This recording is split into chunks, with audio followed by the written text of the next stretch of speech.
कि बिहार के गांव-गांव में जाकर वहां के जनमानस से बातचीत करके इसी समाज से ऐसे लोगों को चुनकर निकाला जाए जो एक बेहतर स्वच्छ राजनीतिक विकल्प जनता के सामने दे सके। वो काम 2 साल मैंने किया। करीब करीब 1 करोड़ लोग जब इकट्ठा हुए पूरे बिहार से, उन्होंने मिलकर जन स्वराज नाम के दल की स्थापना की, जो पिछले वर्ष 2 अक्टूबर को हुआ। अब जब दल बन गया है तो दल स्वाभाविक तौर पर आने वाले विधानसभा चुनाव की तैयारी कर रहा है। उस तहत लोग अलग अलग कार्यक्रम कर रहे हैं, लेकिन जन स्वराज में हम लोग के लिए राजनीति सिर्फ एमएलए का चुनाव लड़ना, चुनाव जीतना नहीं है। राजनीति इसलिए कर रहे हैं कि यहाँ के विषयों की समझ हो, लोगों की आवाज बन सके, यहाँ की जो परेशानियां हैं उसको सुलझाने में कुछ मदद कर सके। बाकी अभी 6-8 महीने में चुनाव है, तो उस नजरिए से भी पार्टी तो तैयारी अपनी करेगी। और लोकतंत्र है, लोकतंत्र में चुनाव की एक अपनी महत्ता है, तो उस नजरिए से भी ये दौरे को आप देख सकते हैं। सत्ता पक्ष कह रही है सर कि मॉकपोल में जब जन स्वराज का ये हाल हुआ तो फिर आगे क्या, इसको लेकर के क्या कहेंगे? भाई, आप जितने लोग यहाँ आए हैं, आपकी ये संख्या बताती है कि जन स्वराज की कोई ताकत है या नहीं है। कोई विधायक मंत्री यहाँ पर चला आए तो आप सब पत्रकार बंधु इतने कभी आ ही नहीं सकते हैं। और आपको मालूम है कि अगर आप आए हैं तो इसलिए आए हैं कि आपको ये एहसास है कि जन स्वराज जमीन पर है। दूसरा, कोई दल कोई भी दावा कर ले, बिहार में अगर एक राजनीतिक व्यवस्था, एक राजनीतिक विकल्प और दल जो जमीन पर कार्यकर्ताओं के, लोगों के स्नेह से, सहयोग से चल रहा है, उसका नाम है जन स्वराज। ये निश्चित बात है कि ये नया दल है, अभी 2 वर्ष लगे हैं, लेकिन 2 वर्ष पुराना दल, और दल तो अभी 6 महीने पुराना ही है। 6 महीने बना पुराना दल, कम से कम ये तो हर व्यक्ति मान रहा है कि इस बार जो चुनाव होगा वो त्रिकोणीय होगा। एक और एनडीए वाले रहेंगे, जिसमें शारीरिक और मानसिक तौर पर थके हुए नीतीश कुमार जिसका नेतृत्व करेंगे। एक और राजद वाले होंगे, जो कि जंगल राज के लिए, जिनको पूरा बिहार नहीं पूरा देश जानता है। और तीसरी ओर जन स्वराज होगा, जिसमें पढ़े लिखे, ईमानदार, समझदार लोगों का एक समूह होगा। अब निर्णय बिहार की जनता को करना है कि उनको लालटेन का जंगल राज वापस चाहिए, या थके हुए नीतीश कुमार चाहिए, या बिहार के लोगों के द्वारा बनाया गया एक ईमानदार सशक्त विकल्प जन स्वराज चाहिए।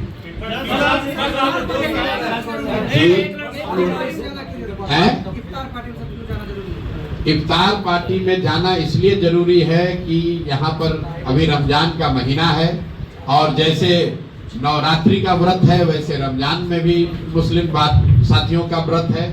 और मैं यहाँ आया हूँ, और यही नहीं जा रहा हूँ, रोज जाता हूँ। हर दिन मैं जब कार्यक्रम में जाता हूँ, इफ्तार का समय होता है, उनके लिए ये मुबारक मौका है, इसलिए हमें भी उसमें जाना चाहिए।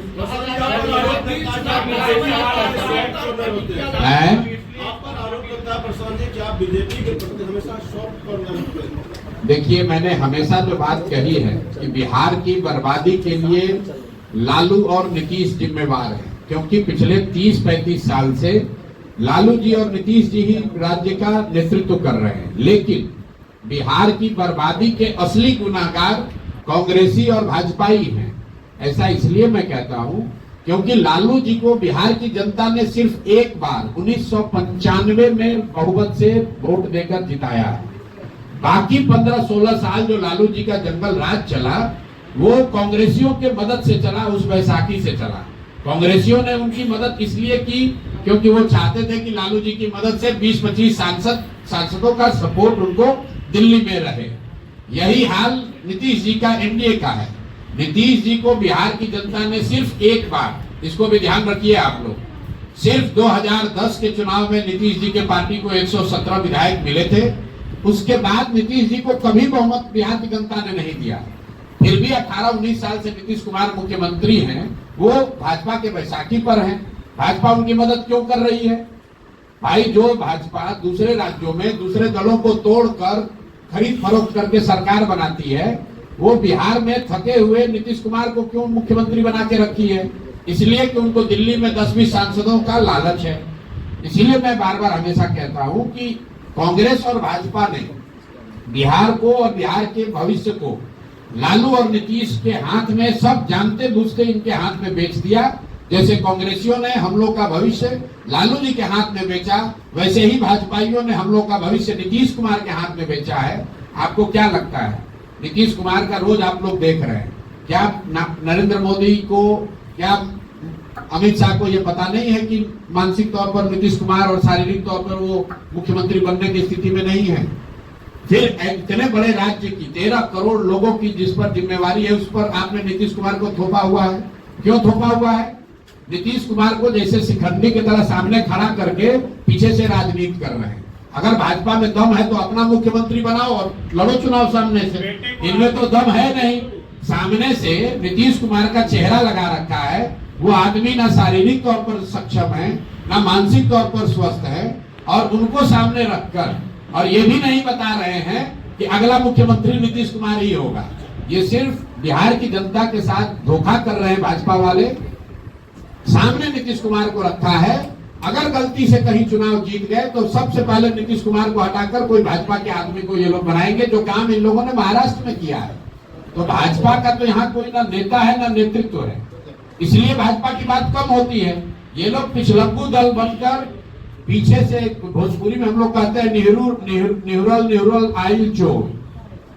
तो ये वो लोग हैं जो छुप कर आकर बिहार की सत्ता को कब्जा करना चाहते हैं, क्योंकि 2015 में इन्होंने सामने से कोशिश की थी और औंधे मुंह गिरे थे। इसलिए अब फिर चाहते हैं कि किसी तरह व्यवस्था जुगाड़ लगाकर नीतीश कुमार को सामने रखकर समीकरण बनाकर लालू का डर दिखाकर हम लोग वापस आ जाएं और चुनाव के बाद अपना किसी भाजपाई को मुख्यमंत्री बना देंगे।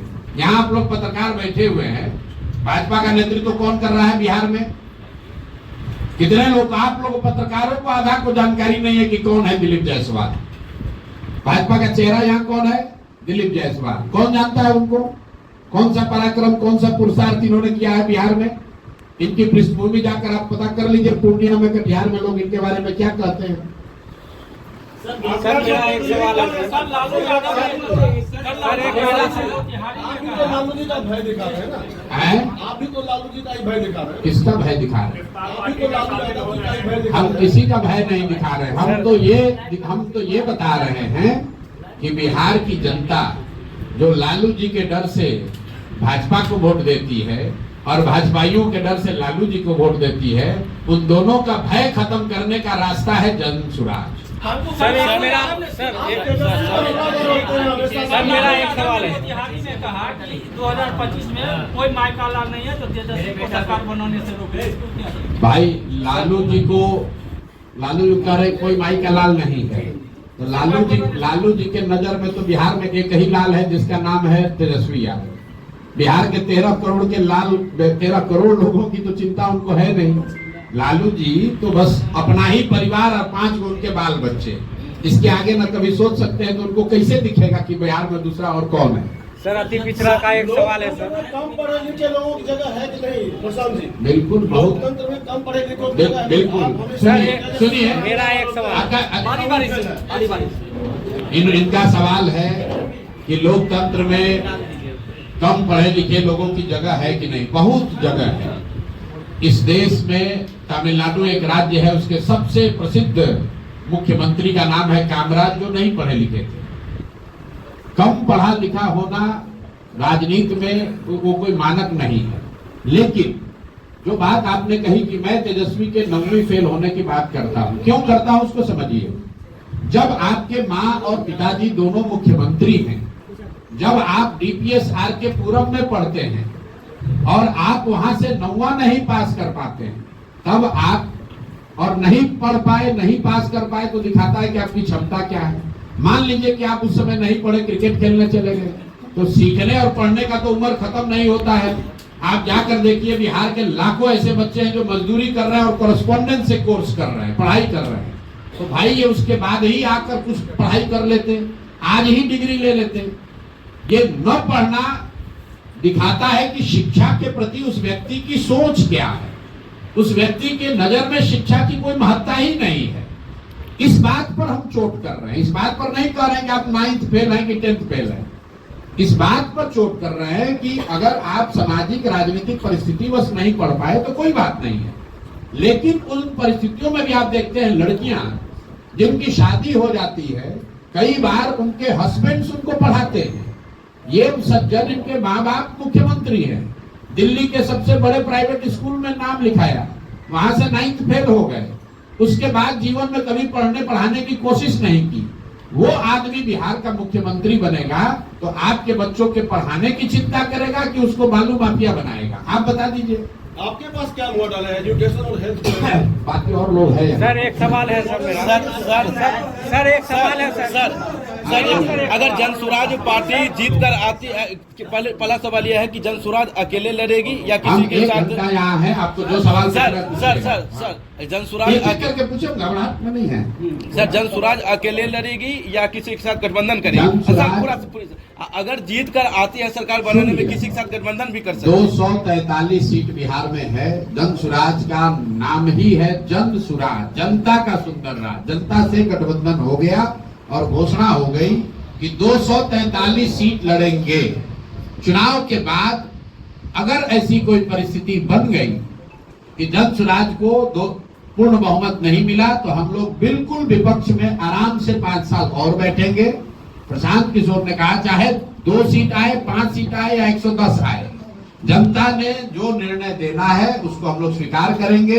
और मैंने पहले ही कहा कि राजनीति हमारे लिए और जनसुराज में हमारे साथियों के लिए सिर्फ एमएलए बनकर मिनिस्टर बनना, कॉन्ट्रैक्ट लेना, पैसा कमाना, ये इसका उद्देश्य नहीं है। जितना एमएलए एमपी बनकर नाम, पैसा, शोहरत आप कमा सकते हैं, उससे बहुत ज्यादा भगवान की कृपा से हम लोग को मिला हुआ है। बावजूद इसके सब छोड़कर अगर राजनीति करने आए हैं तो इसका उद्देश्य ये नहीं है कि जल्दी से एमएलए बनकर सरकार बना ले। सरकार तब बनाएंगे जब जनता का आशीर्वाद होगा और पूरा जो प्लान है, पूरी जो सोच है कि अगले 10 वर्ष में बिहार को देश के 10 अग्रणी राज्यों में कैसे शामिल कराया जाए, यहाँ शिक्षा कैसे सुधारा जाए, 1 साल के अंदर पलायन को कैसे रोका जाए, हर घर में महिलाओं को रोजगार कैसे दिया जाए, उसका पूरा ब्लूप्रिंट 2-2.5 साल गांव-गांव घूमकर लोगों को बताकर समझाकर उसके बाद दल का निर्माण किया गया है। ऐसा नहीं कि 4 आदमी दिल्ली में बैठे, पटना में बैठे दल बना लिया। दल बनाने से पहले 2.5 साल मैंने बिहार का चप्पा चप्पा पैदल चल के देखा है, लोगों से बात करी है। तो हम लोग के लिए गठबंधन ना आज है ना कल होगा, ना चुनाव से पहले ना चुनाव के बाद। अरे भैया सुनेंगे तभी। आप जमीनी प्रत्याशी देंगे या वही हवाई होगी? जनसुराज में जो भी प्रत्याशी चुनाव लड़ेंगे उसके नजरिए से मैं आपको 2-3 बातें कह सकता हूँ। पहला कि 2/3 से ज्यादा ऐसे लोग चुनाव लड़ेंगे जो बिल्कुल नए चेहरे होंगे। इसका मतलब ये नहीं है कि वो राजनीति में नहीं है, नए लोग चुनाव लड़ेंगे। तो इसकी कोई संभावना नहीं है कि जो पुराने घिसे पिटे लोग हैं वही चुनाव लड़े। मैंने कहा 2/3। 1 मिनट की।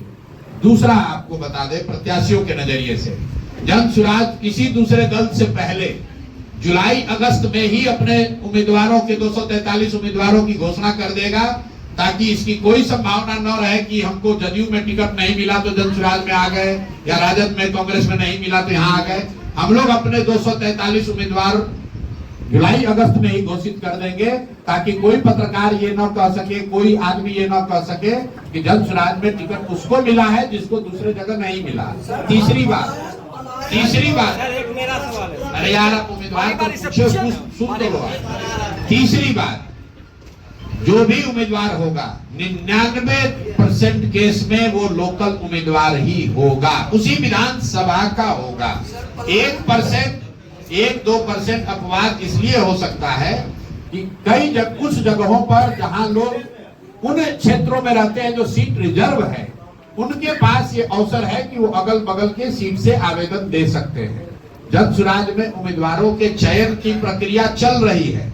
एकमात्र ऐसा दल है जिसमें ट्रांसपेरेंट तरीके से आवेदन लिए जा रहे हैं 21,000 रुपया फीस लेकर, और हजारों लोग जिन्होंने आवेदन दिया है उनके पास ये अवसर है कि वो अपने आप को संभावित प्रत्याशी के तौर पर अपनी क्षेत्र की जनता में रखे। अगले 4-5 महीने वो अपने क्षेत्र में प्रचार प्रसार करें, ताकि वहां के लोगों से, जनसुराज से जुड़े हुए साथियों से और जनता के बीच में सर्वे करके ये पता किया जा सके कि जितने संभावित उम्मीदवार जनसुराज के हैं जो प्रयास कर रहे हैं, उनमें सबसे काबिल बेहतर व्यक्ति कौन है, उसी को जनता का उम्मीदवार, जनसुराज का उम्मीदवार बनाया जाएगा। मेरा सवाल है रोजगार का आपने मुद्दा उठाया, जी। आपको किया राजद जो अभी यात्रा चल रही है, कांग्रेस यात्रा, आपने तो मिसाइल को पीछे छोड़ दिया। बिल्कुल नहीं छोड़ा। देखिए मिसाइल चाह रही उसके लिए आपकी लड़ाई, देखिए डोमिसाइल के लिए सबसे पहले आमरण अनशन पर यही प्रशांत किशोर बैठे थे। वो जाकर पांचों मुद्दा देख लीजिए। यहाँ के बेरोजगारों को बेरोजगारी भत्ता, जिसका वादा 2015 में नीतीश जी के 7 निश्चय का पहला निश्चय के तौर पर किया गया था, ये इसके लिए आमरण अनशन पर हम लोग बैठे थे। डोमिसाइल नीति लागू हो, उसके लिए हम लोगों ने अनशन करा था। बीपीएससी अभ्यर्थियों का मामला पेपर लीक का जो था, उसके लिए आमरण अनशन पर बैठे थे। आपने कहा कि डोमिसाइल नीति पर कोई कांग्रेस या तेजस्वी जी कुछ बोल रहे हैं। जरा आप लोग पत्रकार हैं, बताइए कि जो शिक्षकों की नियुक्ति हुई, जिस पर सरकार और ये नेता अपना पीठ थपथपा रहे हैं, उस समय उप मुख्यमंत्री कौन था? उस समय उप मुख्यमंत्री यही तेजस्वी यादव थे, वही कांग्रेस वाले सरकार में थे। तो डोमिसाइल नीति उस समय क्यों नहीं सुधारा? जो 7,000 से ज्यादा यूपी, मध्य प्रदेश और दूसरे राज्यों के लोगों को शिक्षकों के तौर पर बहाली का अवसर मिला, जो बहाल किए गए, उस समय सरकार में कौन था? अभी साल भर पहले यही तेजस्वी यादव और कांग्रेसी उसमें बैठे हुए थे, तब उनको डोमिसाइल नहीं दिख रहा था। हम लोग पहले व्यक्ति हैं, पहला दल है जो कह रहा है कि 75% यहाँ की सरकारी नौकरी जो है वो बिहार के बच्चों के लिए आरक्षित होनी चाहिए। ये नहीं होना चाहिए कि यहाँ पर यूपी और मध्य प्रदेश के लोग आकर शिक्षक बनेंगे और बिहार के बच्चे जाकर महाराष्ट्र में, हरियाणा में मजदूर बनेंगे। ये ऐसा इसलिए हो रहा, आप समझिए, नीतीश कुमार को पिछले 10 वर्ष से प्रधानमंत्री बनने का भूत सवार है। तो ये आदमी ये समझता है कि दूसरे राज्यों के लोगों को अगर हम बिहार में नौकरी देंगे तो उन राज्यों में हमारी छवि चमकेगी। अपना छवि बनाने के लिए बिहार के बच्चों के नौकरी की इस आदमी ने कुर्बानी कर दी। और भाजपाई और ये तेजस्वी यादव जब नीतीश के साथ रहे, कभी भी इन्होंने डोमिसाइल का विरोध नहीं किया। इसलिए सिरे से इस बार जनता इन दोनों को खारिज करेगी, खासकर युवा साथी। हम लोग कह रहे हैं 75% डोमिसाइल नीति चेंज करके 75% जॉब सिर्फ बिहार के बच्चों के लिए रिजर्व किया जा रहा है। कन्हैया कुमार की यात्रा कर रहे हैं जी, पलायन रोकने को लेकर कन्हैया कुमार की यात्रा कर रहे हैं, क्या कांग्रेस को फायदा होगा? देखिए जनसुराज की ताकत देखिए कि आप लोग इतने दिन से पत्रकारिता कर रहे हैं, क्या कभी चुनाव से पहले पलायन कभी मुद्दा बना है? लालू जी जैसे आदमी भी कह रहे हैं कि हम लोग पलायन रोक देंगे। लालू जी के मुंह से किसी ने पलायन शब्द नहीं सुना होगा। ये जनसुराज की ताकत है। कन्हैया जी यात्रा कर रहे हैं तो बहुत अच्छी बात है, ये जनसुराज की ताकत है कि कांग्रेसी आज पलायन की बात कर रहे हैं। लेकिन जब कांग्रेसी आए तो आप, कन्हैया जी मेरे मित्र भी हैं, बेगूसराय के हैं, उनसे एक सवाल जरूर पूछिएगा पलायन के नजरिए से कि कांग्रेस का अभी एक जुमा 2 साल पहले बना हुआ मुख्यमंत्री है जिसका नाम है रेवंत रेड्डी।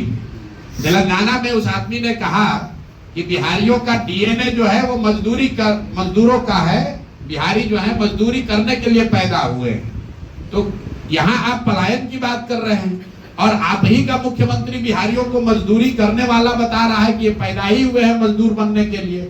उस पर कन्हैया कुमार का और उससे भी ज्यादा राहुल गांधी का क्या स्टांस है, ये पूछने की जरूरत है। ये नहीं चलेगा कि बिहार के बाहर बिहारियों को बिहारी कह के गाली दोगे तो फिर बिहार में वोट मांगने काहे आए हो भाई? तेलंगाना से ही दिल्ली पर राज करके दिखा दो। जब बिहार के लोग मजदूरी करने के लिए पैदा हुए हैं और तेलंगाना के लोग हम लोग पर राज करने के लिए पैदा हुए हैं, तो कांग्रेसियों को बिहार में वोट मांगने की जरूरत क्या है? इसका भी सवाल आप लोग कीजिए, उस जवाब मांगिए उन लोगों से। सर एक मेरा सवाल है शराबबंदी और क्राइम को लेकर के आपने क्या प्रतिक्रिया है? सर मेरा एक शराबबंदी को लेकर एक दल, एक नेता जिसने 3 साल में सब दबावों को के बावजूद कहा है कि जनसुराज की सरकार बनेगी, 1 घंटे में शराबबंदी हटा देंगे। इसलिए हटा देंगे कि इससे बड़ा कोई गलत कानून हो नहीं सकता है। पहली बात आप ये जानिए कि बिहार में शराबबंदी तो लागू है नहीं। शराबबंदी का कानून बनाया गया है जिसमें दुकान बंद कर दिया गया है और होम डिलीवरी चालू कर दी गई है। बिहार की गरीब जनता का 15 से 20 हजार करोड़ का नुकसान हो रहा है और ये पैसा कहां जा रहा है? ये पैसा जा रहा है नेताओं के पास, भ्रष्ट अधिकारियों के पास, शराब माफिया के पास। सारे युवा बिहार में सूखा नशा का पहली बार बिहार में प्रचलन देखने को मिल रहा है। लोग सूखा नशा कर रहे हैं।